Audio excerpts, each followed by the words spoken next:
Welcome in, everyone, to another edition of the GSMC College Football Podcast, brought to you by the GSMC Sports Network. I'm your host, as always, Tommy Brzee. It is Wednesday, January 8th around here, and we got to start picking these games. We got to pick the Orange Bowl. We got to pick the Cotton Bowl. That is what we will do in the first two segments today. Very, very hard games to pick. The second one a little bit easier, as a lot of people are finding throughout the industry, but at the end of the day, really, really tough games, and frankly, I could see them going any which way. And then in the third segment, I want to take a little bit of a look back. We'll go to the CFP quarterfinal losers. We'll kind of look forward to what Oregon, Georgia, Boise State, and Arizona State are staring down this offseason. Arizona State seems to be in a great spot going into 2025. Then we'll get to the transfer portal updates. It exploded over the last couple of days. Definitely want to get you updated. Georgia continues to roll. Washington gets a huge commitment and a ton more. And then we'll do, to finish it out, we'll end on kind of a somber note. We'll talk about the biggest roadblocks for all these CFP semifinalists and this week's games, as well as in a possible national title. What could possibly get in their way? We talked about the keys to possibly winning. A lot of those will kind of tie in to the roadblocks that we talk about today. But we'll finish the show off with that. But before we jump in, I do want to remind you all we get tons of questions and comments throughout the show, and the best way for you all to get your question on the screen, we can have fun back and forth here, is to use that super chat. At the bottom of the chat on the Sports Network page, you can click that $sign, add any question, comment you like. It'll pop up on the screen, and we can have a fun back and forth here. Would love to have you all on the screen, be able to see y'all's names. Definitely a very fun, interactive experience. Would love that, especially with these picks coming up. Also, before we jump in, just want to give a quick shout out to Snake57 on the YouTube page. Did give me an answer for that NDSU backup quarterback that Anthony was talking about yesterday, Cole Payton. It seems to be the heir apparent to Cam Miller. There was Nathan Hayes is another name to watch, which another commenter gave me. So very much appreciate everyone commenting on that. Very much appreciate everyone watching that video. Really exploded overnight. So very much appreciate that. Love that the FCS is getting the love that it very much deserves. But Cole Payton might just be taking over at NDSU, and we'll see if he can take over that dynasty that they're building up there. But we got to talk about the games, guys. We got to jump into these, and they're insane. Two games that I think have elite talent all over the field on both sides. Two games that have kind of interesting styled matchups between these two teams. And I think this one might be the most interesting of the bunch because they're pretty similar. These two teams, in a lot of different ways. Obviously, you have the quarterbacks that are very, very talented, kind of different skill sets. You know, Drew Aller, a little bit more of a stand back and pass guy. Riley Leonard, obviously, that more running threat, a little bit more of that general of the offense rather than the outright playmaker. I don't want to say that. A little bit more of a general of the offense, can make plays with his legs, that type of thing.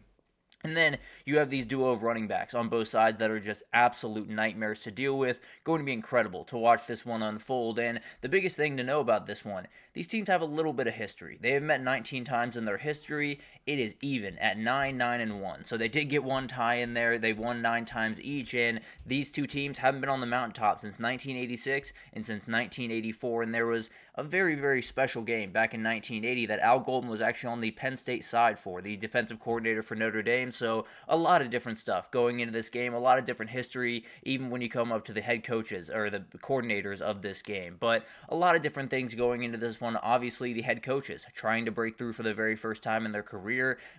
Marcus Freeman has the gripe of you lost to Marshall, you lost to NIU. James Franklin has the gripe of you can't win the big game, you can't beat Ohio State or Michigan or any of the big time guys you need to.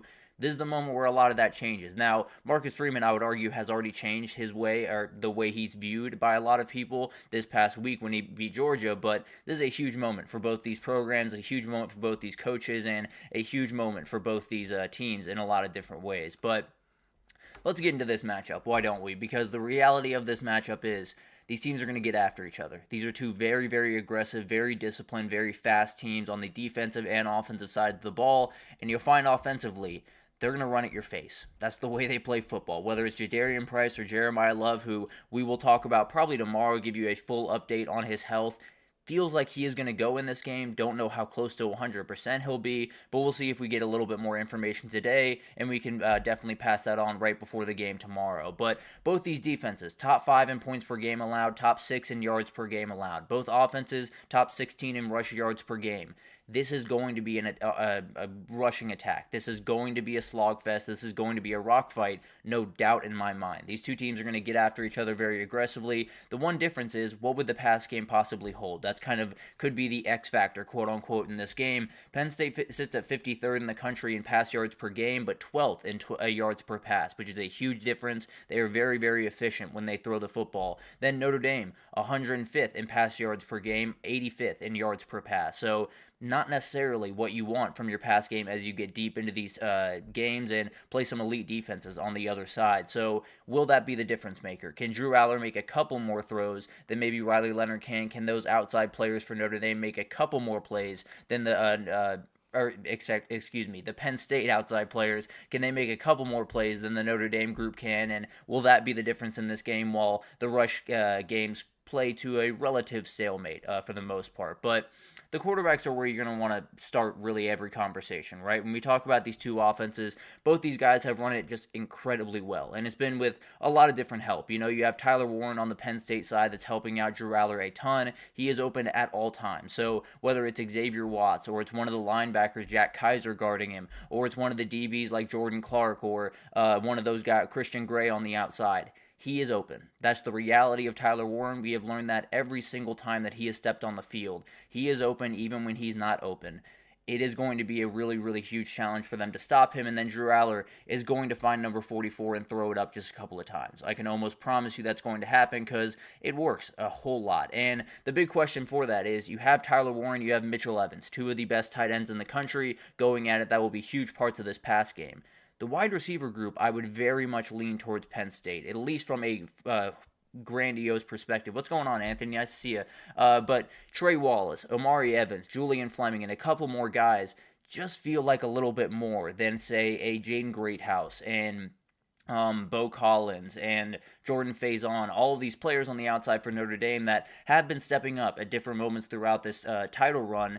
They're not necessarily to the level of, say, a Trey Wallace would be, or say an Omari Evans would be. So I think there's a moment where you're going to have to find someone to make some big-time plays. And we're talking about it right here, Anthony. I mean, there's a moment where maybe a freshman needs to step up and make a huge play. Maybe someone we haven't talked about needs to make a big play. And we talked about a freshman yesterday with Luke Reynolds for Penn State. Maybe that's the guy that makes the big-time play for this team, and maybe that's the difference in this game. The reality is, it's going to be margins, one way or the other. Someone's going to win this game, not because they, threw 4 50-yard touchdowns like Ohio State did against Oregon. No one's going to win this game because they ran for 400 yards. They're going to win this game because they fought the battle, they won the war of attrition, and then they made that one play. They made that one game-changing play at the late in the game, whether it's offensive or defensive. They made that one play. They fought that one extra inch that the other team was not willing to fight. And that's the way I love football, if I'm being totally honest with you. It might not be a scoring fest. I can almost promise you it will not be a scoring fest, but you got Katron Allen and Nick Singleton going at Jeremiah Love and Jadarian Price. You have Riley Leonard against Drew Aller. You have two head coaches that are looking for that big moment in the sun, and you have some of the best play callers you could possibly ask for on both sides of the ball for this game. So it's going to be special to watch this one unfold. I can absolutely promise you that. Andy Kotelnicki against Al Golden is as good as it gets. And hopefully Al Golden is totally done away with his Penn State love from when he played there some years ago. But at the end of the day, that's going to be an incredible matchup. On the other side, Tom Allen against Mike Denbrock is about as good as it gets. Two very, very experienced guys, and it's going to be awesome to watch this one. It's going to be elite execution is going to win this game. Both these teams want to do roughly the same thing. Penn State with a couple more ers and ahs added to their offense, but they very much want to be on attack mode. It is going to be a moment where someone's just going to have to execute at that little bit of a higher level, and someone's going to make that difference. And possessions are going to be at a premium. Execution is going to win this game. There's no doubt about that. But the question, I think there is a real reality where you get into these games with, say, Drew Aller and Tyler Warren and a couple of these other guys.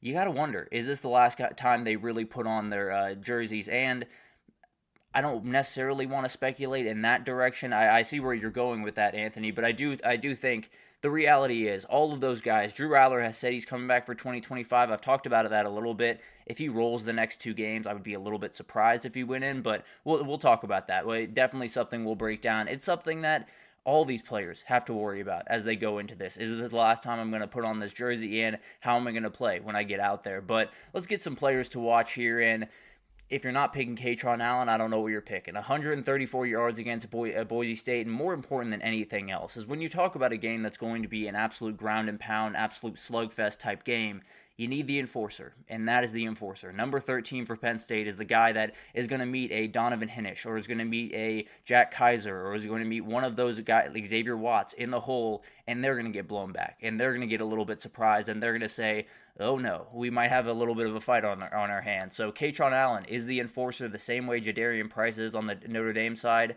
It is going to be a huge piece of this game. Then Jalen Reed, kind of an interesting player to throw out here, but the way that I look at this game is if Penn State at any point in this game gets up 10, 20, or I don't want to say 20, 10, 14 points, I think you're in a position where Riley Leonard's got to make a play, and he's probably going to have to make a play over the middle of the field because him throwing outside the numbers has not necessarily been his strength.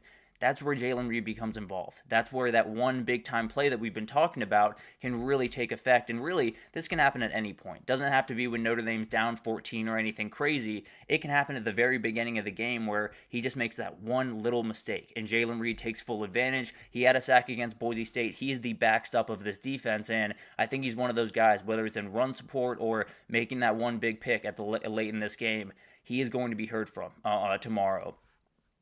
And we talked about him yesterday, Anthony. Mitchell Evans is someone we're going to have to see in this game one way or the other. This past game for Notre Dame has really struggled at different times. He's been playing really, really solid football. He's been blocking very, very well. He's been doing things that don't necessarily show up on the stat sheet, but are very, very important to winning.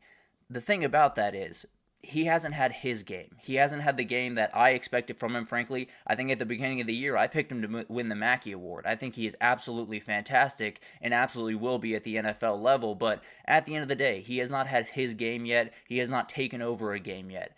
He's going to have to a certain extent in this one. Jordan Faison is going to get blanketed in a lot of different ways by A.J. Harris, by Jalen Kimber. He's got to step up in a big way and be the player that a lot of us saw him as being this entire year. And then Donovan Hinish. If you don't have Riley Leonard, you need that defensive tackle to step up huge. This guy is a monster. 3 tackles and 1 sack against Boise State, and he is going to be the center of that defense. Now, Howard Cross is going to help him out a whole lot, but Howard Cross has had a little bit of an injury bug going around the last couple of games, so it might just be number 41 that has to make a name for himself, that has to take over this game, and he is more than capable of doing that. An absolute beast that tore up Georgia. Cannot imagine he's going to be any less excited for this game. But some keys to the game. Yeah, dude, Luke Reynolds is so much fun to watch, and I think it's one of those things where you play in a 12 personnel set, right? You have the running back, and then you have the 2 tight ends. Everyone's keying in on number 44, right? Everyone's looking at Tyler Warren and saying, we cannot let him beat us. Luke Reynolds can beat you plenty fine. I think he's going to be super fun to watch, and definitely a guy that I cannot wait for in this game, and especially in 2025. Cannot wait to see what he can do. But for this game, the keys to the game for Notre Dame: win first down. If you stay in front of the sticks, if you can get 4 yards, 4 yards, 4 yards, and just stay on that pace for the entirety of the game, there are very few teams in the country that are going to be able to beat Notre Dame because of what they do on the margins. They are so good at winning the margins, not getting a ton of penalties. That was a little bit of a problem against Georgia, but overall has not really been a problem this year. Do not turn the ball over. They make a number of great coaching decisions throughout the game with Marcus Freeman.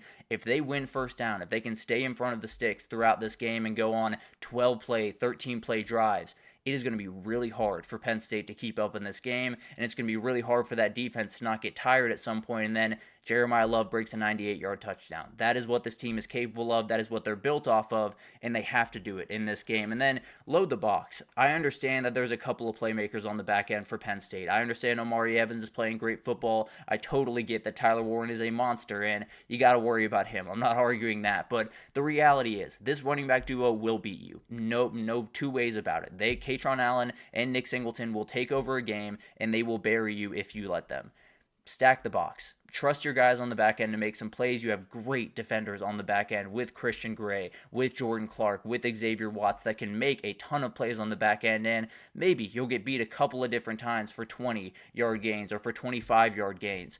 But if you can slow down that run game and put it all on Drew Allar's shoulders, it's going to be really tough for that guy to not make a couple of mistakes. It's going to be really tough for that guy to just keep his head straight. So I would lean towards just stop that run, lean on that at least early in this game, and then maybe you can, get a little bit back into coverage once you feel like you've kind of imposed your will just a little bit on this offensive line. And then unleash the pass rush. Drew Aller is such a fantastic player. He can do just about everything you want him to do, and that's a reason why a lot of people in the NFL world are pushing for him to go to the draft after this year. But the reality is, him with protection is downright scary. Tuialamaka, Donovan Hinnish, all of those guys have to get after him in a hurry, and then we've seen those mistakes come. Against Ohio State, against Michigan, the biggest thing is people were in his face pretty much every single time. He's going to probably have to deal with at least some of that against Notre Dame, but they got to make it really tough on the relatively young kid still in this moment.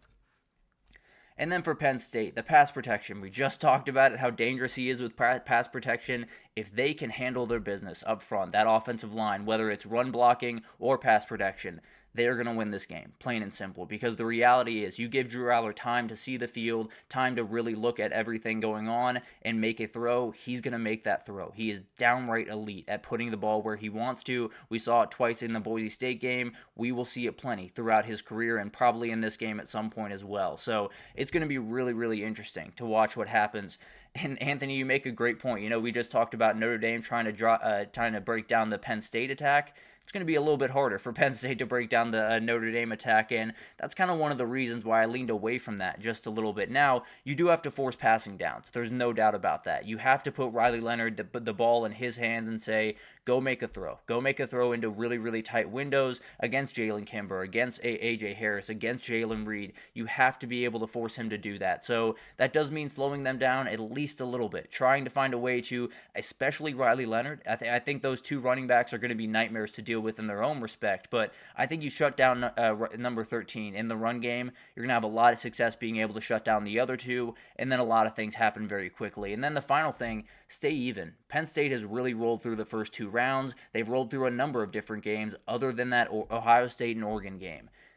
This has the potential to put you in that type of spot where Notre Dame gets up 7-0, you look up at the scoreboard and say, it's happening again. We're playing a team that's just a little bit too tough, a little bit too elite, a little bit too talented, a little bit too fast, and we're going to come up on the wrong side of this. I think this team is very mentally tough, but that thing will pop into their head at some point, and they have to stay even throughout this game because they are going to take multiple punches in this game, kind of unlike they took against Boise State and SMU. But overall, going to be an incredible game. Cannot wait for this one to unfold, and I'll be totally honest, I've been wrong about Notre Dame all year.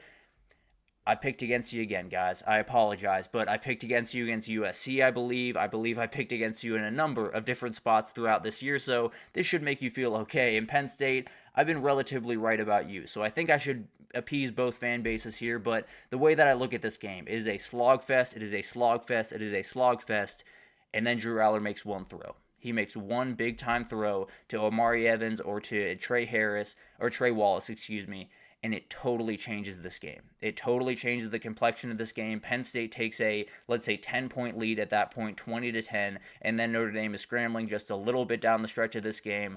I'm going to take Penn State to win, and I'm going to take one pass from Drew Aller to be the real reason that they win this game. Drew Aller becomes a little bit of a legend. The NFL calls become a little bit more big, and Penn State moves on to the national title. James Franklin breaks through that glass ceiling, and man, I would love to see a Notre Dame 31, Penn State 30. That would be an incredible game and definitely one that I would love to see. I'm thinking more of a slogfest than maybe you be thinking, Anthony, but at the end of the day, both will be incredible games and cannot wait for that one to unfold. Some coach is going to get a ton of respect this time around, but went a little bit long there. They definitely deserve a little bit of a long segment here, but we'll break down the Cotton Bowl right after this. We'll get into Ohio State and Texas, and that one is one that people feel pretty confident about. I think it's a little bit closer than some people are expecting, but we'll talk about it right after this, so stick with us.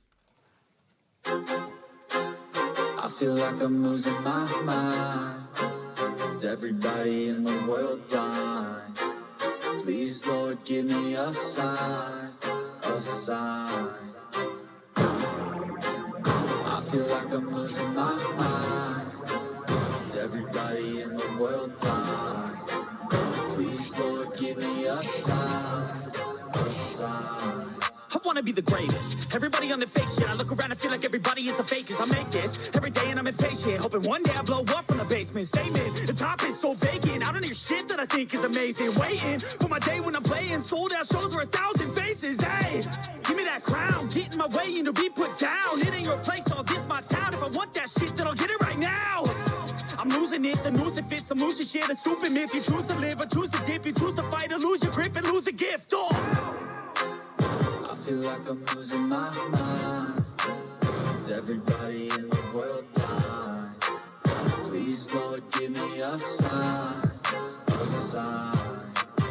I feel like I'm losing my mind. Is everybody in the world blind?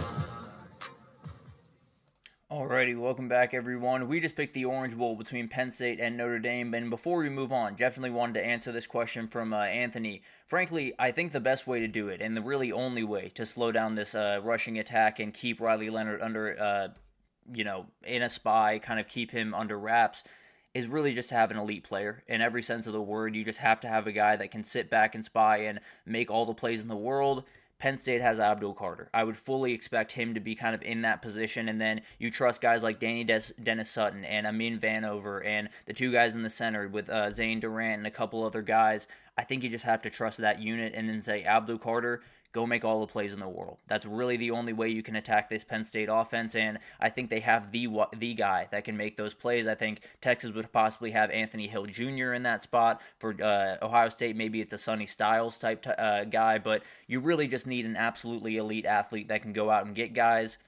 Abdul Carter is absolutely that person. So it's a nightmare. Don't get me wrong. You're not going to do this perfectly for 4 quarters, but that would be the way that you could hypothetically stop this Notre Dame rushing attack. But moving forward to the Cotton Bowl, that hopefully won't go quite as long as the one that we just did, but frankly, I'm fine with these being a little bit out of whack today because these are 2 huge games, no doubt about it. And this one's going to be interesting for a number of different reasons, because the reality is, I tweeted this out actually yesterday, and it's something that is going to be a mammoth to overtake, so I probably won't get too into the weeds, but very curious how many people across every single station, whether it's ESPN or it's Fox or it's NBC or what have you, how many people are picking Texas in this game? Because I got to imagine that you could count them on one hand, if I'm being totally honest with you. I feel like all the energy is towards the Buckeyes, and for very good reason. They've been absolutely incredible. But a little bit of history here. These teams have faced off 3 times in their history. Texas leads that 2-1, and the most recent was in 2009 in that Fiesta Bowl. I think a lot of people remember this picture. A lot of people remember that spin from Colt McCoy, and that was not his last game, but it was Quan Cosby's last game as a Texas Longhorn. Got that game-winning touchdown, and it was an incredible game. Hopefully we get a little bit more from this, or not a little bit more, get the exact same from this one, if I'm being totally honest. But the reality of this game, as we all understand it, is these defenses are nightmares. There's no doubt about that. You have Texas, 3rd in pass defense, Ohio State's 1st. You have Texas, 12th against the run, Ohio State's 4th. Texas, 3rd in points per game, Ohio State is 1st. Downright elite. Ohio State does have the advantage in a number of those categories. It's going to be incredible to watch these 2 defenses go at it, to watch these offenses try to attack these 2 defenses, because there's not a lot of openings in a lot of different ways. But on the offensive side, they're not slouches by any means. Both top 15 in points per game, both offenses sitting in top 30 in pass stats, relatively middle of the road when it comes to the run games for both sides, but both very talented run games, both very talented running backs, and really good offensive line. So it's going to be awesome to watch this one unfold. Ohio State has the slight advantage in a lot of those categories, but when you get up that high, sometimes it's razor-thin margins that separate these teams. These are 2 elite teams in every sense of the word, and it's going to be an awesome thing to watch. Now, for Texas, that's the guy that's the question. Let's just be totally honest. That is the guy that will take them where they can be or where they will be at the end of this. They could be, lifting a trophy. He could be an absolute legend of Texas football going forward and be one of the legends of college football in a lot of different ways. Or he could lose this weekend. Everyone's talking about Arch Manning. Everyone's talking about him transferring to Oregon or Miami or a million different places, and he doesn't get to enjoy his point in the sun. So there's a million different things that could happen in this game. The reality is Quinn Ewers is going to be the guy that delivers them this win or does not. And a lot of that relies on the people around him. The run game has to show up one way or the other. Texas has to stay in front of the chains throughout this game. They cannot put themselves in 3rd and 8, 3rd and 9, where Ohio State can just pin their ears back and get after them. It's going to be a problem for them. I can almost promise you that. The O-line just has to be downright elite in every sense of the word against those interior guys, but especially against those edge rushers that they're going to deal with. But the other part is that guy in Quinn Ewers. He is someone that will deliver them a title. He will not deliver them a title one way or the other. He finished the ASU game on a remarkable tear. Maybe he can just keep that rolling into the Ohio State game, and he's on another level. He is capable of hitting that next level, and we've seen it a couple of times throughout his career. This is the moment, more than anything else, that he needs to pull that out. For Ohio State, they're just on another level right now. I don't think it needs to be said too much. I think it's been said ad nauseum at this point. They are playing a different level of football. If they play that level of football, I want to make this very, very clear from the jump. If they play the level of football that they played in Tennessee and at Oregon, they're going to win this game. I'll just be very, very plain about that. Now, I would argue they're probably not going to play that elite of football. They're probably not going to be that ridiculous from start to finish for a couple of different reasons. Mainly because Texas does such a good job on their back end of not playing a lot of man coverage. Not necessarily just gluing your guys to people and saying, you guys handle it, we'll be fine on the front end. They're able to sit back in coverage. They're able to make sure that you don't get that big time run throughout this game, or that big time pass to Jeremiah Smith over the top, or a Meke Egbuka over the top, rather than an Oregon or a Tennessee team that is a little bit more aggressive in the way that they cover people. Texas is a little bit more sit back, let people catch balls in front of you, rally to the ball, and then make plays. Now, Jeremiah Smith is a nightmare to tackle, so it might not be the greatest, it might not be the perfect way to guard him, but there's no good way to guard Jeremiah Smith. I think we're all figuring that out, so keeping the ball in front and rallying to it is probably the best chance you got. Now, you do have Andrew Makuba and Jade Barron on the other side, and Michael Taft, so you got guys. You definitely are probably as well equipped to defend this group as anyone that has played Ohio State all year. The question is, are they going to be able to do it? Is anyone equipped to defend this Ohio State team is probably the best way to put it. Michigan was able to do it, but I think that had a little bit more to do with Ohio. I don't want to say that. It had a lot to do with what Ohio State was doing and a lot to do with what Michigan was doing in that game. But this game's going to be downright awesome. You're going to see two of the best, probably the two best freshmen from this past year with Colin Simmons and Jeremiah Smith on the field. You're going to see two quarterbacks that have had some very weird careers but have played some really good football recently in Quinn Ewers and Will Howard. You're going to see Will Howard try to beat Texas for the first time in his career, is 0-4 against that team. You're going to see Quinn Ewers try to become a legend around Texas. You're going to see Ryan Day try to get that monkey off his back, get to the national title, and try to be looking at his first national title of his career. So everything you could possibly want in a game is going to be in this one. Obviously, one team looks like an absolute buzzsaw. The other team looks like one that can get beat on any given Saturday. The reality is, this is going to be any given Saturday. They can also beat any team on any given Saturday. Ohio State, as we've known throughout this year, has been known to show up at different moments in different ways. So it's going to be awesome to watch this one. Can Ohio State continue their death march they've been on? Can Quinn Ewers and the Horns take them down, move on to the national title and for the first time since 2009, and then who knows what waits on the other side. But it's going to be an awesome one to watch. The weather will be involved. Doesn't sound like anything has changed right now. We'll do a final update on that later, but definitely something that the talent on this field is ridiculous. I think I saw Matt Miller actually release yesterday between these two teams, 21 players between these two teams are going to go in the top 3 rounds, at least according to him. Ridiculous, the amount of talent that you will see on the field in this one, and it'll be tons of fun to watch this one unfold. But players to watch. G. Scott is a guy that I don't think gets nearly enough respect for a number of different reasons. He plays such good football every single down, and he doesn't get the ball every single down, but man, can that guy run block. Man, does he know where he needs to be on the field, and he is very, very good doing the things that they need him to do. Very, very talented player, and a guy that I cannot love more. Frankly, I really, really like G. Scott, and he will have an impact on this game, as well as the other tight end, Gunnar Helm, will as well. And then you got Davison Igbinosun. This is an interesting one for me because you look at Davison Igbinosun, the talent level is ridiculous. He can make a number of remarkable plays. He really, really rangy, really fast, can stick with just about any receiver you want him to. The one problem that he has had throughout this year is speedy receivers will get behind him and he will hold. That's just the way that it's gone for him throughout this year. We saw it in the Indiana game, got in trouble a couple of different times early in that one. You're going to be dealing with speed and a whole lot of it all over the field. If they let guys get behind him, Davison Igbinosun needs to play elite football. He is the one that can make those couple of mistakes, those couple of PIs, and put them in really bad spots. So he's got to play clean football against what might be the scariest group of wide receivers he's played all year. Jaden Blue is the guy, as far as I'm concerned, for Texas. He is the guy that can totally change what this team is capable of, and it doesn't need to be 5 runs for 5 yards a carry. It doesn't need to be 20 carries for 3 yards a run. It needs to be that one carry. It needs to be that one game-breaking carry that puts you in a place where you have had grinding drives, or your defense has been on the field for an incredible amount of time. You need a spark at some point in this game. You will need a spark because Ohio State is going to throw punch after punch after punch. You're going to need a spark, and this is the guy that you can hand it off to him. If he hits a crease, he is out the door. I can almost promise you that, and he's going to be a hugely important player. Along with Trey Wiseman, they need the run game, but I think they need that one explosive run somewhere throughout this game.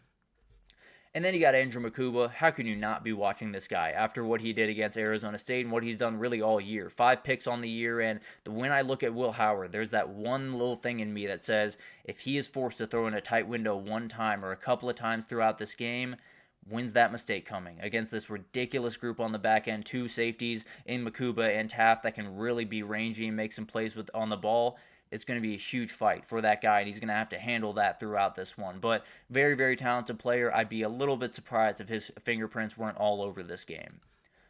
Keys to the game. We'll start with Ohio State here, and just be in attack mode. That is the biggest thing for this team as you go forward. You are the most talented team in the country. You, as far as I'm concerned, have the best coaching staff going into these Final Four. Attack these guys. Really go after them. Allow Jeremiah Smith to release 40 yards downfield and let it rip. You might make a mistake. I'm not arguing that that Texas is totally open for business and you can throw it all over them and everything like that.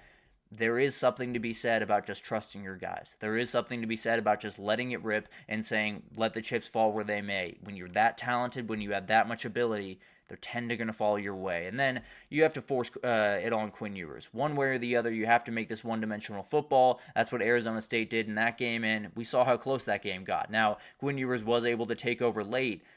Probably not going to be able to take over late against this Ohio State defense. They're too fast, they're too good in coverage that it's going to be really hard for Quinn Ewers to just go out there and win the game for them. If Ohio State can slow down that running attack, I don't know what Texas is going to be able to do in this game, if I'm being honest. And then play clean football. If Ohio State has no turnovers, now Texas forces 2 a game, so something to keep an eye out on there. But if they have minimal penalties, you're going to force Texas to play a perfect offensive game. And I don't know about you guys, I have not seen them play that since they played Florida a couple of weeks ago when they played Florida and won 49-14. I haven't seen it since then. So they're going to have to play perfect if Ohio State plays clean football, and that's something that I have not seen Texas, and I don't trust Texas offense to do. For Texas, extended run game is going to be huge in this one. You have to get on the outside. You have elite playmakers on the outside. You have guys that can make people miss, and then you have guys that if there is no one in front of them, they are gone. There is no two ways about that. Isaiah Bond's going to be a huge part of this. Ryan Wingo is going to be a huge part of this. Maybe Silas Bolden gets involved, and even Jaden Blue and Trey Wiseman on swing passes. All of this is going to be hugely important to just open up the center of that defense, and then maybe you can get that downhill run game that you very much need in this one. But extended run game is going to be huge. You got to get these guys out on the edge, and then all these Ohio State defenders are nightmares to deal with. They're a little bit easier to deal with when you get Jaden Blue one-on-one with someone like Caleb Downs. It's not going to be an easy one to get past, but at the very least, you get the one-on-one that you very much need in this game. And then play from in front. This Texas team, if they do not start fast in this game, they are in a ton of trouble. If they do not possibly win the first quarter and go into the halftime, let's say, tied or maybe even in the lead just a little bit. They've been outscored 43-6 in their last 6 third quarters. They cannot afford that in this game. If they go down 7 going into the second half and Ohio State gets the ball out of half, you're going to have a problem. Just one way or the other, it is not going to go pretty for you, and it's going to be a pretty big nightmare, if I'm being totally honest. And then blitz Will Howard early. Will Howard's been riding on top of the world right about now. He's been tearing people to pieces. He's been throwing the ball all over the yard, getting the ball out of his hands very quickly, and all of that type of stuff. You got to get after him. And the ball's going to get out pretty quickly, so you got to get after him pretty quickly. And they have 44 sacks on the year. The edge rushing is just ridiculous. So if you can get him to hold on to that ball just for a little bit longer and you can get home a couple of times, I really do think the openings will come. I really do think that there are a couple of mistakes will come, and then maybe Texas can make some plays there. But as we get into this game, cannot wait for it. The amount of talent you will see on this field might be bar none to any game you'll see for the next 5 years, if I'm being totally honest. It is ridiculous the talent that you will see on this field, and these two quarterbacks looking for that moment in the sun. I can't pick against the juggernaut right now. I just can't. Ohio State is on an absolutely different level as far as I'm concerned. I do think Texas will have some shots early. I think this Texas defense will play it very close for the first half.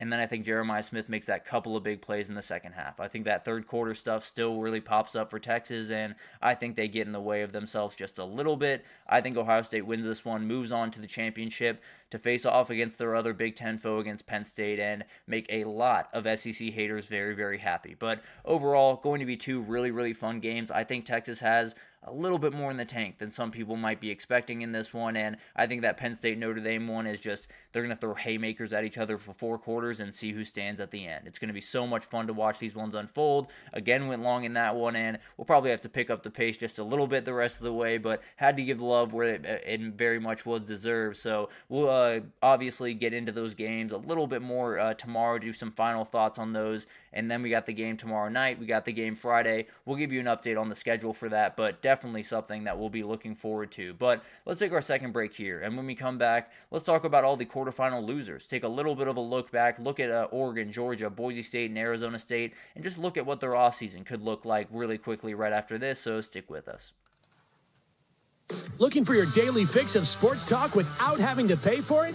GSMC Sports Network is available on YouTube. Just search GSMC Sports Network. Get your fix of daily sports talk shows on YouTube, absolutely free. NFL, college football, NBA, MLB, MMA, UFC, fantasy football, and so much more. GSMC Sports Network has shows running all day long, with new sports shows starting every 2 hours. Just like on your favorite cable sports channel, except GSMC Sports Network is absolutely free. Just search GSMC Sports Network on YouTube to catch one of your new favorite shows, like the GSMC College Football Podcast, Chip Shot Football Podcast, Hoops and Heels Women's Sports Podcast, GSMC Basketball Podcast, and so many more. Check it out for yourself. GSMC Sports Network, now available on YouTube absolutely free. Search GSMC Sports Network on YouTube right now. Alrighty, welcome back everyone. We just finished up picking both the semifinal games that are coming up the next couple of days. They're going to be special, guys. It's going to be so much fun to watch these 4 teams go at it. I think it's 2 very different games in a lot of different respects, and I think it's 4 teams that definitely deserve to be here, definitely have earned their way here, and it's going to be so much fun to watch this one unfold, no doubt about it. But let's get into a little bit of a look back to the quarterfinal losers of last week. I want to look at what their off seasons hold, what are the different things, the departures, the teams, players that are leaving, the players to watch for next year, some questions as we head into the postseason. Obviously, this is something we'll do in a little bit more depth going forward, but definitely wanted to kind of sneak this in here, had a little bit of a lull, so wanted to make sure we gave them some love here. And we'll start with that Oregon team, and we'll start with the departures. You have Dylan Gabriel, you have Tez Johnson, you have Terrence Ferguson, you have Jabbar Muhammad, Jordan Birch, a number of DB starters, frankly. So you got a lot of guys walking out the door, including your 2 offensive tackles in Josh Connerly and Johnny Cornelius. So a ton of talent going out the door. Oregon has become incredibly good at filling that talent in the portal, filling that talent in a number of different ways, and the talent below this group is very, very good. You know, it's been that kind of moment where it's become kind of Dan Lanning's team, officially kind of has, and I think you look forward to next year, you're probably going to see some guys that were recruited to Oregon and have sat for a couple of years while these portal guys have come in. They might be ready to roll around this time next year. And then the class that they brought in this time around, ridiculous talent on the outside at corner. Wouldn't be surprised at all if we saw Dorian Brew being one of the starters at corner for Oregon next year. But those are the departures, definitely guys that you don't want to lose, but all guys that you fully expected to lose after this year. And now you got to replace those guys. And Players to watch, as far as I'm concerned, Dante Moore is the guy. Let's just be totally honest. He is the guy you're going to want to watch maybe across college football as we go into 2025, because Tez Johnson did say he guarantees he will be a Heisman finalist in 2025. He's a very, very talented quarterback. One of the things that everyone says about him when they see him throw is it's different. Every time the ball jumps out of his hands, it is a little bit different than a lot of the guys that throw out there. We've seen it with a number of guys all around the country. This is one of those that just feels like I just want to see him on the field very, very soon. If he can follow what Dillon Gabriel and Bo Nix have been able to give them, ooh, buddy, it's going to be a really special team and definitely right back at the top of the sport. Evan Stewart is the other guy. He is coming back for 2025, has foregone the draft, and very good decision as far as I'm concerned. I think this is a first-round talent-type player. I just think he hasn't quite hit the stride, whether it was injuries or the system he was in, whatever was getting in his way. Definitely was something that I think 2025 could be a huge year for him. I think he could be an outright first-round pick, could be one of the top wide receivers taken in this next draft. And then Mateo Uyunglele, downright game changer. He is a guy that played incredibly well this year, so a lot of people know his name, not saying that he is someone that's going to burst onto the scene or anything like that. I do think he could be a top 10 pick when you come around to the NFL draft in 2026. Elite edge rusher, elite hands, very, very fast off the edge, and I think he's one of those guys that can definitely make a huge difference. He might just end up being the Big Ten Player of the Year on the defensive side of the ball as far as I'm concerned.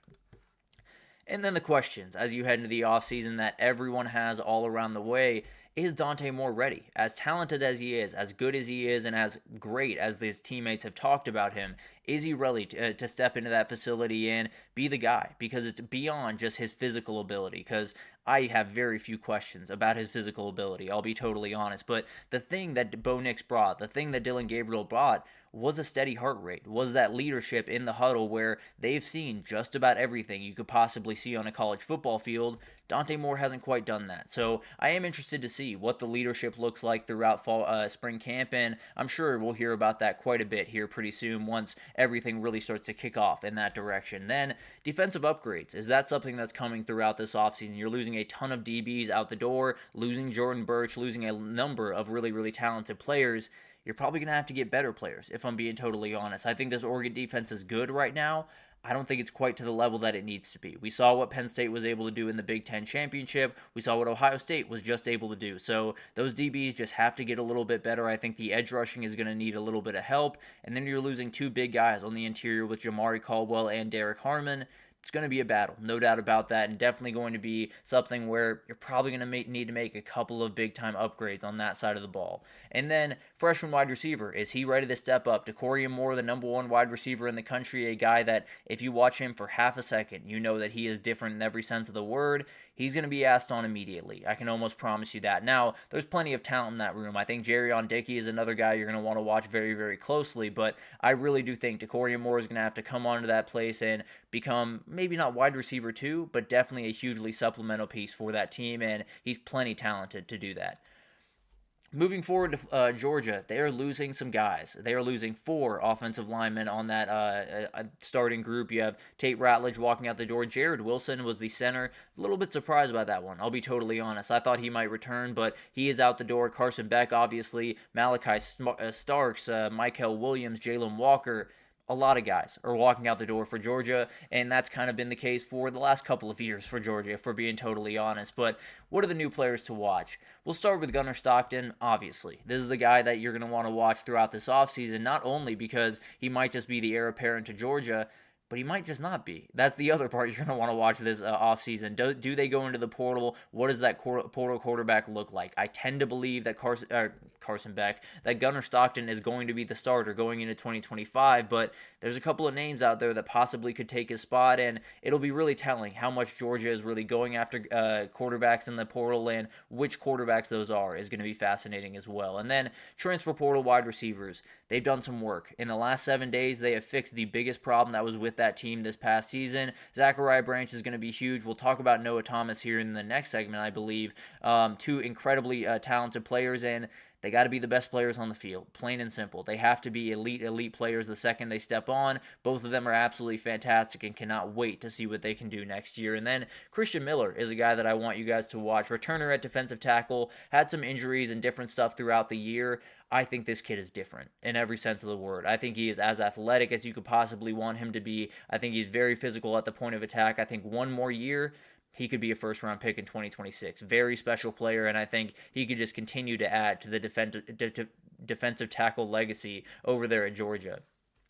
And then the questions, we'll start with Gunnar Stockton. Is the starter at quarterback in Athens, Georgia right now? I think Gunnar Stockton is the guy. He proved enough to me personally in that Sugar Bowl game for me to say that should be your starter going into 2025. Now, I can't say that with confidence. There's a lot of different rumors roaming around. There's a lot of different quarterbacks that maybe are on teams right now, but maybe won't be here in a couple of weeks. So a lot of different things to kind of unpack there. I tend to believe that it's going to be Gunnar Stockton. I still think they need a quarterback, but probably a backup piece.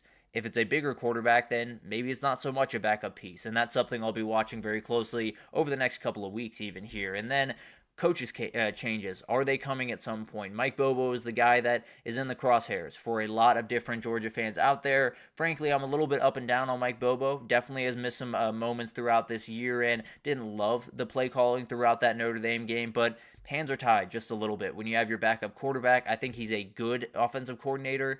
You might just want to take a leap for someone else. We'll see what happens there. Him and Kirby are very, very close, so it'll be very interesting to see what happens there. And I think he can do a fine job, especially with the upgrades they're getting offensively, but maybe they want to move in a new direction, and maybe that means Mike Bobo going out the door. And then replacing defensive talent. It happens every year at UGA, and it's going to happen again this year. So a lot of guys are going to have to step up. I think Gabe Harris is someone to watch in that edge rushing position, but KJ Bolden is the guy that I really think is going to make a huge impact, kind of taking over that Malachi Starks role in that back end of that defense. Huge player, very, very talented, very young at the same time, but cannot wait to see what this kid can do because I think he is a downright star in the making. Moving forward to Boise State, we know the biggest departure, it is Ashton Jeanty, but then you do have Latrell Caples, you do have Ahmad Hassanin, you do have Amarian McCoy can leave, also could come back with the Diego Pavia ruling, same thing with Cameron Camper. So a couple of different decisions that will really define what this team can be in 2025 coming here pretty soon, but these guys are out the door and definitely we'll have to replace those guys in a big way. Those wide receiver room might have a lot of work to do, frankly, but Maddox Madsen is the guy you're going to want to watch, and for very good reason, because the reality is he is the guy now. He's not only the guy that has to turn around, hand it off to Ashton Jeanty and just let him do his thing and then make that couple occasional throws here and there. He's the guy that has to be the playmaker. He's got to be a lot more accurate this time next year. He's got to make a number of more plays with his legs. He's got to take over a couple of these games. The same way Ashton Jeanty did, he's going to have to be the leader of this team, and it's going to be interesting to see what he can do in that role. And then Sire Gaines is the guy you're going to want to watch. This is the Ashton Jeanty replacement, and it's going to be really tough to replace him, but this is a very, very talented running back. I think he's a guy that maybe it's not in 2025, but in time in college football, I think he becomes a downright star. I think he is really, really talented, and I would not be surprised at all if in 3 years we're seeing him play on Sundays. This guy, Jaden Virgin Morgan, will play on Sundays. He's a redshirt junior going into next year and a truly remarkable player. I think he could play himself into a day 2 draft pick in 2025. It'll be interesting to see what he can do, and it'll be interesting to see if he does just pull the trigger. He's a redshirt sophomore, could technically leave for the draft. I'd come back for one more year if I was him, but very talented edge rusher, very rangy guy, and just a downright athlete coming off the edge. And then we got questions for the offseason. I realize that says Oregon now. Apologies for that, but it is Boise State. The questions I have, can you replace Ashton Jeanty? Is that physically possible? Is the question that I have. Probably not. So when you talk about replacing a guy like that, you do the old Moneyball quote. You got to replace him in the aggregate. You got to replace him with the pass game, getting that little bit better. Sire Gaines taking that little bit step forward, and maybe a couple other running backs taking that step forward as well. And then you got to worry about a million different things on top of that, because Ashton Jeanty was this team in a lot of ways in 2024. He's going to be gone. You're going to have to replace him with a number of different pieces picking up the slack. And then any portal exits in the spring. This is something that every school, but especially those group of 5 schools that just had great success, have to worry about in a lot of different ways. And it sounds like Prince Strachan is already out the door, so definitely a player that played really well in the Fiesta Bowl. He has found his way elsewhere, and we'll see if others follow. Definitely going to be a huge part of this. Don't want to lose Maddox Madsen. Don't want to lose Jaden Virgin Morgan. And it's going to be huge to see what they can do. And then Maddox Madsen, can he step forward and become the outright guy of this team? That's going to be a huge question. The wide receiver talent just needs to get a little bit better, especially with the guys walking out the door. So a lot of movement is going to happen around Boise State over the next couple of weeks. And I trust Spencer Danielson to make it work and then be right back in the mix in 2025. And then Arizona State. We'll roll through this one pretty quickly because, frankly, they don't got guys leaving. Cam Scadaboo obviously is out the door. Shamari Simmons out the door. Caleb McLaughlin out the door. Troy O'Meary did go into the portal, but outside of that, you got your guys. A lot of guys are coming back for this team, and it's going to be special to watch that unfold. Sam Levitt released his NIL deal yesterday. That is kind of the reality of college sports. He is coming back. He has officially signed his NIL deal. Same thing with Jordan Tyson. He is back for next year, and he's one of the top wide receivers in the country in 2025 as far as I'm concerned. Downright elite in every sense of the word. If they had him in that title run, it would have been much more interesting against Texas. I can promise you that. It would have been a different game altogether, but would have been a very, very interesting one, no doubt. And then Raleek Brown is the guy I want you guys to watch. Got injured very, very early on during this year, but this could be kind of the Scadaboo replacement along with Kylan Brown. Very, very talented players all over the place or Kyson Brown, excuse me. All very, very talented players. Going to have to be a little bit more by committee like we were talking about with Ashton Genty, but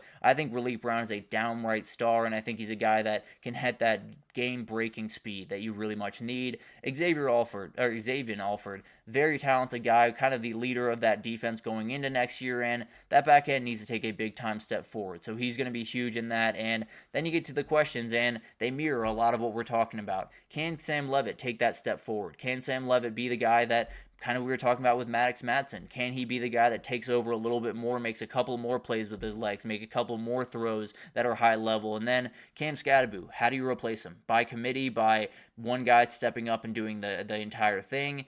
It's going to be a nightmare to figure that out. The pass game is going to have to get better. The run game is going to have to get better, and a lot of different guys are going to have to step up to do that. I don't think they have a quote-unquote bell cow on this team. I think they have a lot of talented guys in that back room, however. And then the defensive backfield just has to take a step forward. Javon Robinson will be back for next year. It sounds like Xavier Alford will be as well. There's a lot of talent in that room, but you got to be better on the back end. If they're not going to be better on the back end going into next year, it's going to be another team that just loses a couple of games that leave you scratching your head. So at the end of the day, very, very talented team, did an incredible job this year, and as long as Kenny Dillingham is their head coach, I'm a fan of the Sun Devils, plain and simple. I'll be totally honest. But moving forward, it's going to be awesome to watch what these teams can do. A lot of questions going into the offseason. Maybe the biggest one over there in Athens, Georgia, around Gunnar Stockton in that quarterback position. But we'll break it all down in time. Obviously, do a little bit more of a deep dive in the next couple of weeks. But we got transfer portal craziness over the last couple of days, and I want to break it all down for you right after this, so stick with us.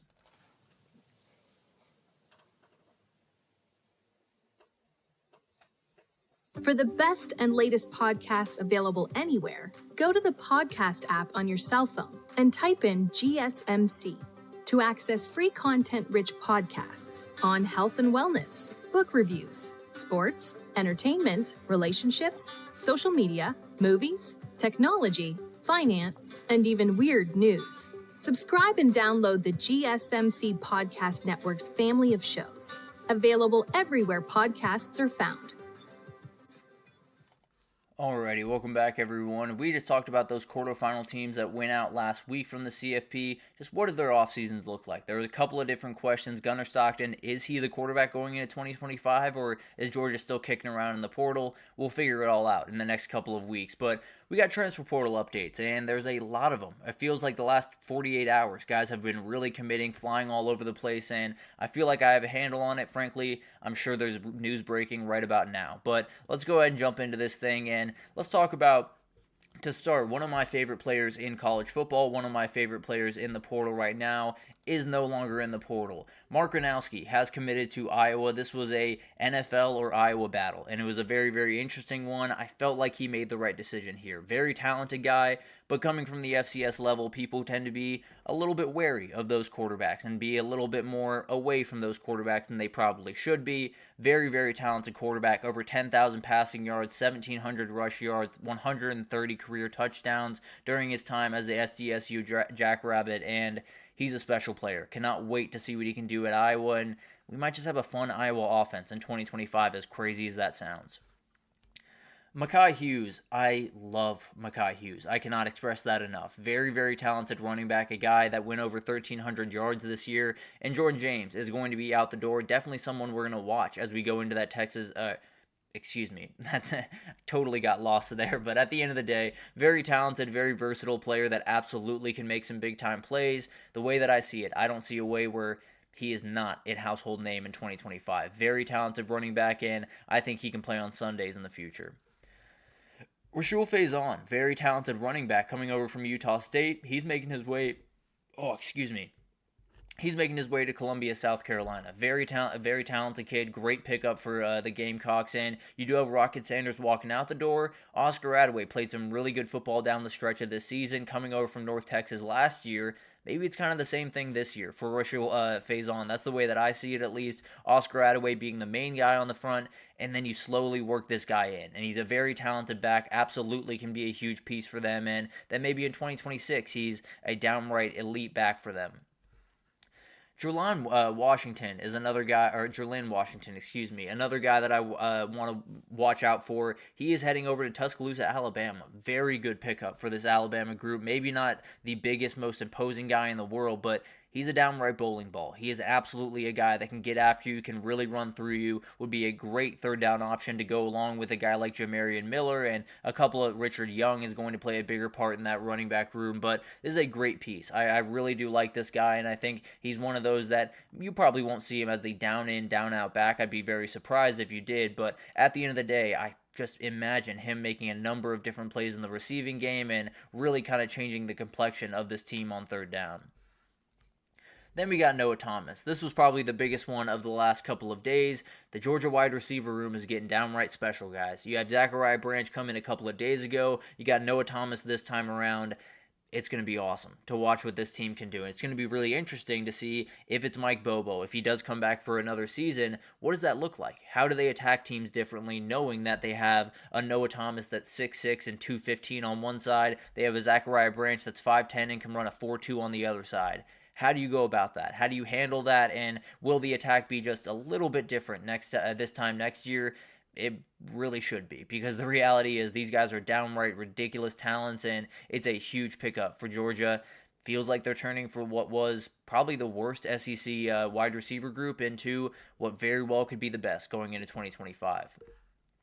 Amari Jefferson is another guy you're going to want to watch out for, and he's a guy that's still very, very young. Was in the 2024 class, obviously was a Saban commit, ended up transferring after 1 year. That has kind of been happening around Bama the last couple of days, so not overly surprising by any means, but definitely something that we'll take a little bit deeper of a look into in a couple of, maybe next week sometime in between the semifinals and the finals. But very talented kid here, and he can pair with Mike Matthews, another very talented kid from that 2024 class.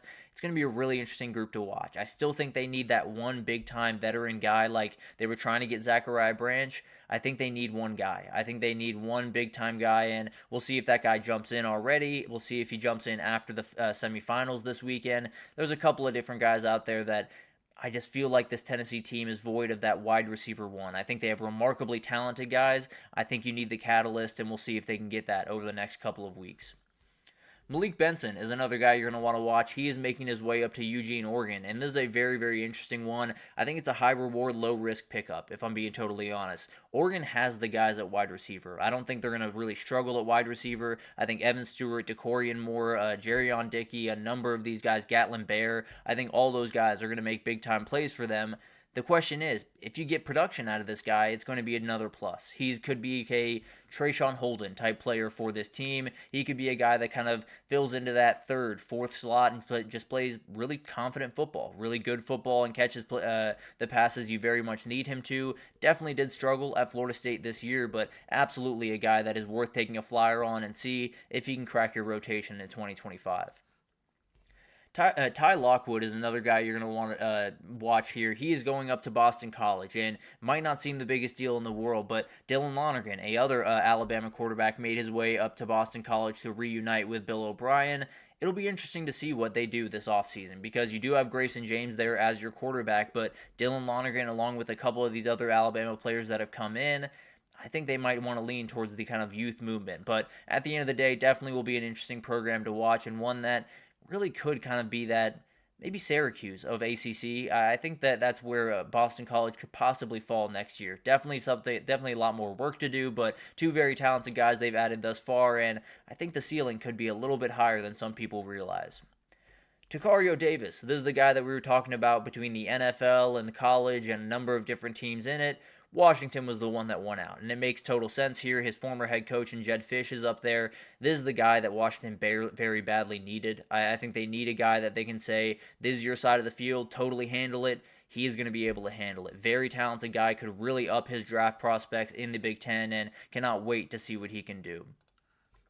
Adrian Maddox is a very talented safety from UAB. He is committed to Georgia after committing to Florida, so flipping him from Florida might have just been a little bit nice cherry on top for that one for Georgia, but the reality is Georgia needs guys on the back end. They need guys that can step up into that Malachi Starks role, into a couple of different roles on that back end, so you might as well go out and get a number of guys and see if they fit the mold. I think this guy could become a downright star next year. And then Jaden Harris. This is one of the more interesting ones of this entire portal cycle because, plain and simple, he did not play very good football at Miami last year. He was all over the place, made a number of mistakes in coverage, made a number of mistakes, especially in the run department. He is a talented player, though. He is a guy that can come out and make a number of athletic plays. I think he's a little bit inconsistent and definitely will need work to be done, but I do wonder, is it 1 year where he sits on the bench, where he learns everything, where he gets everything that he needs, and then in 2026 he just explodes on the scene? And then you got Kendall Daniels. Oklahoma and Oklahoma State just keep trading players, and it makes me feel very uncomfortable. I think we need Bedlam back very badly, but at the end of the day, Kendall Daniels, 240 tackles, 5 INTs through 3 years, very experienced guy, and they're going to need some help at linebacker. This will be a guy that can very much help that, no doubt about it. And then some intel here. Jaden Rashad, it sounds like UCLA is going to be the team you're going to want to watch here. Be interesting to see what happens here. He would be competing with Joey Aguilar for that spot. I tend to believe Jaden Rashada would win out. So that'll be a really interesting thing to watch. I said yesterday he might want to take a little bit of a step down. Maybe UCLA is a place that isn't too much of a step down, but definitely a place that he can start. Elijah Pritchett, we talked about this one yesterday, said a lot of SEC teams will be in on this one. Sounds like a Big Ten team is going to win out on this one. Nebraska is one to watch here and would be an immediate starter and probably the best player on that roster, or on that at least offensive roster when you look at Nebraska, because this kid is ridiculous, played great football for Alabama. Have to imagine he would play great football up there in Lincoln. And then we have Jeffrey Imba, very talented player, started his career at Auburn, went over to Purdue, played some great football. He's probably finding his way back to Auburn, Alabama. Very talented kid and definitely a guy that can give them a little bit more depth, possibly be a starter for Auburn going into next year, and definitely a guy that I'm going to be watching very closely. Could be someone we didn't know about going into this year, and we'll know everything about coming out of next year. And then to just give you an idea of where the top 10 sits, LSU sits up top doing incredible work, and I feel like they still got a little bit to go. A couple more O-linemen, probably a couple of DBs to add to that group, but overall has done a great job, especially at the wide receiver position. Texas Tech has sat pretty pat for the last little bit, as has Mississippi State over there at 7. Love what both of them are doing, though. Really great job by both those staffs. And then you have guys that are heating up on the trail. Ole Miss starting to get their groove, as they always do. Auburn, Florida State really starting to find some big-time guys. A&M has done a great job, especially at that wide receiver position. And then you do have Kentucky getting some great prospects. I still worry about Kentucky every single year, so we'll see what happens there. Obviously, a lot of different things to kind of iron out. Nebraska, if they get Pritchett, that would obviously be a big bump, and downright needed for Missouri to finish in the top 10 here with Bo Pribula coming in. You need some help around him, and this is the way that you get it. And then the top 10 guys left. Damon Wilson leads this one, and this was the surprise entry of the last couple of days. He's leaving UGA, the edge rusher. It's going to be Ohio State. Frankly, I'd be surprised if it got through today and it wasn't Ohio State. Very talented kid and absolutely someone that Ohio State wanted out of high school. maybe you would have been just better off going there out of high school. But at the end of the day, sounds like he's going to make his way up to Columbus. Great pickup for Ohio State, where they very much need it with guys walking out the door. For Thaddeus Dixon, down here at number 4, very talented Washington DB. Sounds like Tennessee, UNC, Michigan, Ole Miss, and a return to Washington are the ones you're going to want to watch here. Don't really know if there's one lean or one way or the other. I have a weird feeling that it's going to be Washington that wins out, especially with Takario Davis finding his way up there. And then Caden Robinson is a name you're going to want to watch very closely. Sounds like LA could be where he ends up all the way over from Boone, North Carolina to LA. USC or UCLA are the ones you're going to want to watch. But the portal is officially closed for all the teams that have not played have already played thus far. The final 4 teams are really the only ones left. Obviously, you have those weird situations where they file the paperwork, but it's not processed in time. There will be people that jump in that look a little bit head-scratching, or I thought their portal system was done.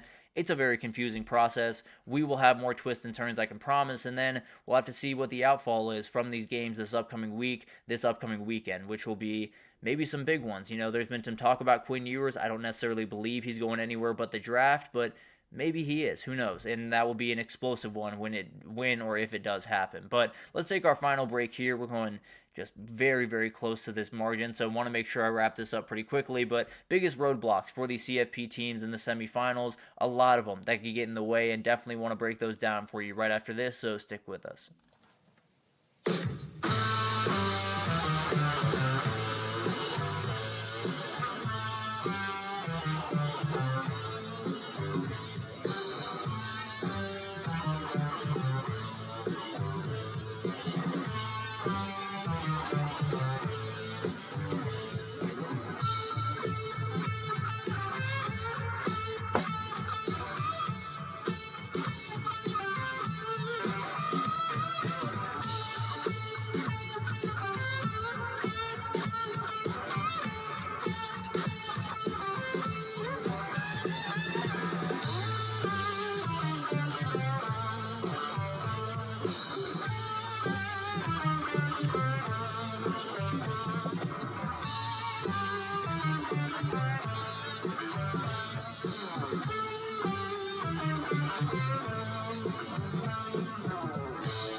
Alrighty, welcome back everyone. We just talked about the transfer portal absolutely exploded over the last couple of days, and have to imagine there's a couple of twists and turns left for us throughout the next couple of days. But to finish this off, let's get into a couple of roadblocks for those teams in the semifinal to a possible national title. What could get in their way? And there's quite a few things that could get in their way in a number of different ways, but I broke it down into 2 different things for all of these teams, and I think the biggest one is, at least for this particular team, Penn State needs outside playmaking so bad in the next couple of games. And it's not necessarily just because, that run game is very, plain. I don't want to say plain. They do a great job of changing up different looks and making it very, very tough on defenses. But the reality is, if those 2 guys get the rock every single time, you're going to have a tough time moving the ball on any of these defenses. And on top of that, these DBs, these secondaries, are as good as you will find across the country. I would probably rank them 1, 2, and 3 between Ohio State, Texas, and Notre Dame. So you look at these guys, it's just ridiculous what they're capable of on the outside, and Penn State needs it. They need Omari Evans. They need Harrison Wallace. They need Tyler Warren will take some pressure off. These running backs will take some pressure off catching the ball out of the backfield. But overall, you got to open windows for those guys. Against a team like Notre Dame, against a team like Texas or Ohio State, you cannot live if you cannot spread that defense out a little bit, if you cannot force them to think about those deep balls, force them to think about your wide receivers, and if you can't do that, they're going to be able to key in on the run, and it's going to look like a really ugly offensive performance for Penn State. I think they have enough guys to make this happen. I think they have the quarterback to make this happen, but the reality is you can't make a couple of plays on the outside throughout these next couple of games. It's going to get really ugly in a hurry. The other part I'm worried about that I don't even know if I should be worried about it. I'll be totally honest with you, but the back-end defense is something that I've been watching for Penn State, and every time that I watch them, they'll play great football for one game, and then they'll play terrible football the next. I'll see Oregon throw for 300 yards. I'll see Ohio State not necessarily tear them to pieces by any respect, but make a number of plays throughout that game through the air. I saw USC just take advantage of them in a number of different ways, and that is Lincoln Riley, a little bit different there, but the reality is, you're about to face some of the most elite talents that you have seen on a football field in your entire career for all of these players. And especially if you get to a national title, you got Jeremiah Smith, Emeka Egbuka, Carnell Tate running wild. And then on the other flip side of that, you have Matthew Golden and Isaiah Bond and Silas Bolden running wild. So you have problems on your hands. You're going to have more on your hands than you've had really since that USC game where it did not look all that pretty, really since that Oregon game when it didn't look all that pretty. So it's going to be a battle, and it's definitely a group that I think is uber talented. There's been moments this year where I've been very worried about what they can do on the back end, and I think it could come back to bite them in the next couple of games. For Notre Dame, the lack of explosive pass plays is a huge part of this. There's no doubt about that. They've been able to get, that 98-yard run from Jeremiah Smith helped them out quite a bit, but the reality is when you look at this team and when you look at what they need to do over the next little bit, everyone knows what this offense is at this point. Notre Dame knows that everyone knows it. They just don't care because they're incredibly good at running it. But the reality is you're going to get a little bit more of a challenge this time around. You're going to have Abdul Carter. You're going to have Vanover. You're going to have Zane Duran and Danny Dennis Sutton and all of these guys that are going to be all over you from start to finish in this game. Your running back will not have as much room as they did against Georgia. They will definitely not have as much room as they did against Indiana. You will have to be able to find margins, and sometimes those margins are just that one big play. The reality of this situation is because that run game is so diverse, because they have three guys they feel confident running the football, and because they have a play caller that I have all the trust in the world in Mike Denbrock, it's not necessarily that big of a worry to hit 10 of these or to hit 5 of these or be all over the place throwing the ball downfield. You just got to hit one. You just got to make that defense respect that guy over top one time. So I haven't seen Notre Dame do it yet. Maybe this is the moment. Maybe you just release Jordan Faison on a straight go route and just say, we're going to throw it up and we're going to see what happens. Even if it's incomplete, then you're looking at all the DBs are looking just a little bit more nervous. They're standing 1 or 2 yards just a little bit deeper, and then you maybe have the openings in the run game that you very much need. And then the absence of Riley Mills. I mean, this is huge. There's really no other way to put it. This is a guy that obviously didn't show up again in the UGA game nearly as much as I thought it would. You're going to be facing some really good offensive linemen going forward and some guys that have all the experience in the world getting run push. All these guys are going to be very, very aggressive at the point of attack, and they will continue to attack that interior. I can promise you that. They will continue to attack where number 99 would be. They'll see if they'll have some success. And frankly, I think it's one of those things where all those guys were really amped up, knew they had to step up for Riley Mills in that moment. Can they keep that up against a team like Penn State and then possibly an Ohio State or Texas that loves to stretch the field? It's going to make it that much harder for that interior front. Then you got red zone offense for Texas. It's been bad, plain and simple. It's been downright terrible for this team really throughout this year, but especially in the back half of this year has been downright terrible, and they got to get back on the right track. You're not going to beat Ohio State with 3s. Frankly, you might not even beat them with 7. So you're going to have to get 7s. Just hope that you can find a way to get in the end zone. So that comes down to the run game. Maybe some special packages with Arch Manning and a couple of different guys. I saw one of the guys I interact with on the Texas Twitter space was Arch Manning and Jarrett Gibson. Put them out there and just pound the rock for 3 yards on a 4th and 3. But at the end of the day, it's going to be awesome to watch what they do in this one. And Steve Sarkisian has been known to, at the right moments, dial up the right things. He's going to have to do it in the red zone in the next couple of games, especially on Friday. And then the reliance on Quinn Ewers. This is something that I've kind of noticed throughout the last little bit is Quinn Ewers has not played great football this year. He's made a number of different mistakes, some on him, some not quite on him, a couple of different boneheaded mistakes, a couple of just outright misses on passes that he probably should make. I totally understand he's a very divisive quarterback.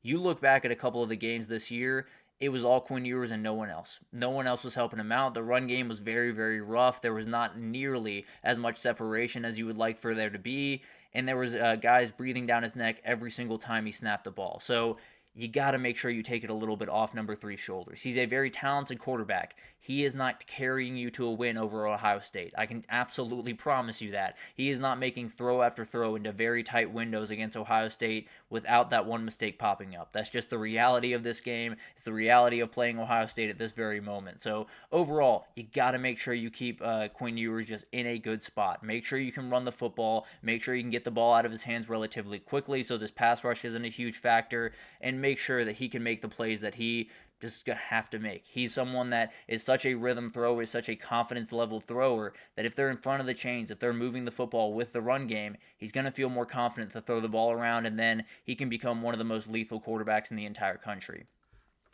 And then you got Ohio State, and I've talked about this a lot, and I apologize for bringing it up again, but the reality is I have to worry about this every single time that Ohio State gets on the field for the rest of the time that Ryan Day is there. Plain and simple. You cannot play it safe in this game. Do not hold any of your bullets. Do not hold anything back in this game, because I get it. You're a 6-point favorite. Everyone loves you now. You're actually minus money against the rest of the field to win a national title. So you are the team. There's no doubt about that. Everyone is pointing to Ohio State and saying, if they don't win this, then it's an absolute failure. It's been the case since the beginning of the year. It will be the case if they lose this game this Saturday or this Friday. And the big question here is, can they keep that fastball going? Can they just keep absolutely throwing heat over and over and over again? And that heat is throw the ball up to Jeremiah Smith and let him make some plays. Throw the ball to Emeka Egbuka and let him make some plays. Let those running backs get on the outside and just do absolute damage. A lot of different things that can happen throughout this next little bit. But it comes down to Ryan Day, comes down to Chip Kelly, it comes down to Jim Knowles, and just letting their guys literally let him out of the pen, let him loose. That's the reality of this team. That is how good this team is. That the best way you can play is play loose, play free, and just let them fly around and make plays. They will fly around and make plays. I can promise you that. And then the other one is a little bit more technical. The cornerbacks for Ohio State against speed is a problem, and it has been a problem really all year. Oregon didn't quite get to go after that quite as much as they would have loved to in the Rose Bowl, because Ohio State jumped all over them, and it was an absolute nightmare to find their way back into that one. But the cornerbacks, against the talent that Texas has on the outside, especially the speed talent they have, it could become a problem. We've seen Davison Igbinosun hold on to people just a little bit because he got beat. We've seen Denzel Burke have one of the worst games he's had in his career against Tez Johnson earlier this year. There's going to be a moment on Friday where someone's going to get beat, where a Texas receiver is going to be behind this defense, and if Quinn Ewers can hit that pass, it's going to change this game entirely. So that's the one thing, a little bit more technical on that one than anything else. But man, this is a player, this is a back end that is so talented, that is so incredible. But those one-on-one matchups against Denzel Burke or Davison Igbinosun against speed on the outside for Texas could be all the difference in this game. But obviously something that we'll see unfold in the next couple of days, and we'll see what happens with all of that unfolding. But we will do a little bit of a wrap-up tomorrow on all these games. We'll do injury, weather updates from Dallas, definitely something to be on the lookout for, but make sure that you're fully ready to roll. I will say, on Friday, it sounds like there is going to be a winter storm rolling through Thursday night into Friday morning. Could knock out my power. Obviously something that I'm hoping doesn't happen, hoping I'm right here reviewing that Orange Bowl for you guys on Friday, but wanted to make sure I got that out there in the world before we got out of this show, because could be it could be a little bit different of a schedule than I was planning. If we have no problems, you will see me here on Friday reviewing the Orange Bowl, getting into all that. If not, then we'll do some final touches on all of that stuff when we get into Monday. So a lot of different things that could happen. We'll keep you updated. Maybe tomorrow I'll know a little bit more. Probably won't know until I wake up on Friday, frankly. If I have power or if I don't, we'll make sure that we relay that information as needed, and one way or the other. We will be reviewing these things on Friday for the Orange Bowl or on Monday for both these games. So no worries there. We will get you all the review you possibly need, but definitely going to be a very interesting next couple of days, and just strap it and enjoy it. But thank you so much for tuning in to the GSMC podcast. Thank you so much for tuning in to the GSMC College Football Podcast, brought to you by the GSMC Sports Network. Your support means a lot to us, so please remember to subscribe to the show, leave a positive review. It does make a huge difference. Also, follow us on Facebook, Twitter, TikTok, Instagram, all the social pages for all the content and updates you could possibly need. We have great people covering every single sport you could want. So anything in the world of sports you need, we have you totally covered over here at GSMC. But thank you once again for listening. We will be back tomorrow to do some grandiose stuff. I want to talk about a little bit of that Rose Bowl in the national title conversation, talk about what the reaction would be from both these fan bases, they win or lose this weekend, a lot of different things coming for you tomorrow. So we'll be back here tomorrow at 9 a.m., maybe back here on Friday, and we'll talk about that tomorrow as well. Mm-hmm. Mm-hmm.